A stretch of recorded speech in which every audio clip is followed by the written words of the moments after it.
Rice কুকারে যদি মজাদার তরকারি রান্না করা যায় তাহলে এত দাম দিয়ে গ্যাস কেনার কী প্রয়োজন বলেন তো? আসসালামু আলাইকুম এভরিওয়ান, কেমন আছেন সবাই? আপনাদের দয়ায় আমিও ভালো আছি।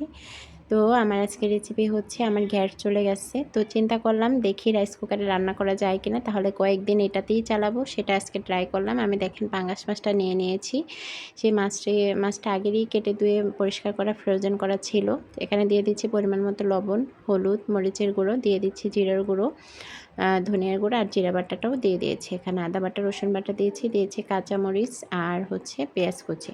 আর টমেটোটা আমি রেখে দিয়েছি, এটা পরে দিব। তো দেখেন হাতে ভালোভাবে মাখিয়ে নিচ্ছি, কেননা আমি একটু মাখানো তরকারিটি এখন মানে খুব পছন্দ করি। দেখেন কত সুন্দর একটা কালার আসছে, আর এটা মাখাতে গেলে এত সুন্দর একটা ঘ্রাণ আসে, যারা মাখিয়ে রান্না করেন বা রান্না করবেন তারা বুঝতে পারবেন আসলে। তো যাই হোক, মাখানো শেষ। এখন আমি আমার হচ্ছে রাইস কুকারে চলে যাব। রাইস কুকারেও আমি এটা মাখাতে পারতাম, কিন্তু আমি মাখাইনি, যেহেতু প্রথমবার রান্না করতেছি এই জন্য।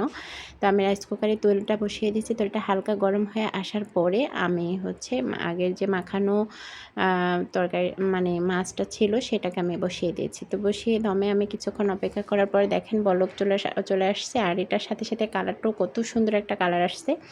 তবে রাইস কুকারে রান্না করতে যেয়ে আমার একটাই অভিজ্ঞতা হয়েছে যে ভিডিও করতে একটু কষ্ট হয়, মানে ভিডিও শ্যুটটা নিতে, যেহেতু পাত্রটা খুবই উঁচু, একটু কষ্ট হয়। আর সব কিছু ঠিক আছে, মনে হয় যে চলা যাবে কয়েকদিন। তো আমি ভাবছিলাম যে গ্যাস আনবো না, দেখি কয়েকদিন চলি, গ্যাসের দামটা একটু কমে কিনা। আপনারা অনেকেই বলতে পারেন যে আপু তুমি কৃপণ, আসলে তেমন তেমন কিছু না, সবাই আমরা 2 টাকা বাঁচাতে চাই। আর এটা দিয়ে যদি চলে তাহলে আর কি প্রয়োজন বলেন তো? যাই হোক, তো আমি এখানে আপনাদের সাথে গল্প করতে করতে আমার মাছটা কষানো হয়ে গিয়েছে, মানে ভাজা ভাজা কষানো যে মশলার যে ভাজা গ্রানটা সেটা চলে আসছে, আপনারা দেখতে পাচ্ছেন। এখন আমি এখানে হচ্ছে কুসুম গরম পানিটা দিয়ে দিয়েছি, সেটাও মোটামুটি বলক চলে আসে, বোঝা যাচ্ছে যে। আর টমেটোটাও এখানে অ্যাড করে দিয়েছিলাম। তো এই অবস্থায় আমার মানে মাছ রান্না একবারে শেষের দিকে। এখন আমি একটু ধনিয়া কুচি দিয়ে দেবো, যেটা ফ্রোজেন করা ছিল, দেখেই বোঝা যাচ্ছে। তো সেটা দিয়ে আমি হচ্ছে তরকারি রান্নার শেষ পর্বে চলে আসছি। দেখেন রান্নাটা কত সুন্দর আসছে, কালারটা আসলে এখানে ভালোভাবে বোঝানো যাবে না। যারা আমরা রাইস কুকার ইউজ করি সবাই জানি যে এখানে ভিডিও করাটা কতটা কষ্টকর।